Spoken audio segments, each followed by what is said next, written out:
τύποι ανθρώπων σε ένα εστιατόριο, part 2. Νούμερο 1. Αυτός που δεν έχει λεφτά και λέει στους φίλους του να πληρώσουν. Δεν έχω λεφτά, μήπως θα μπορούσατε εσείς να πληρώσετε σήμερα, παρακαλώ? Μάκη, πάλι να πληρώσουμε εμείς, μα αφού πληρώσαμε την τελευταία φορά. Τώρα τι θες πάλι να πληρώσουμε? Είσαι ό,τι να είναι, μου φαίνεται, δεν έχω λεφτά. Πλήρωσέ το να φύγουμε, να τελειώνουμε τώρα. Αλλά αγόρι μου, εσύ δεν πας καλά. Δεν ξαναβγαίνω παρέα μαζί σου, να το ξέρεις αυτό. Το 2. Αυτός που του ξυνίζουν όλα τα φαγητά. Είστε κύριε Ισπανακόπιτά σας, καλή σας όρεξη. Φίλε, τι έφερε αυτός Πανακόπιτα, για να δοκιμάσω λίγο.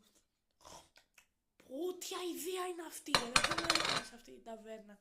Παναγία μου. Αγόρι μου, είσαι ο πιο αχάριστος άνθρωπος που έχω δει ποτέ στη ζωή μου. Δεν πας καλά εσύ. Είσαι ό,τι να είναι, ό,τι να είναι.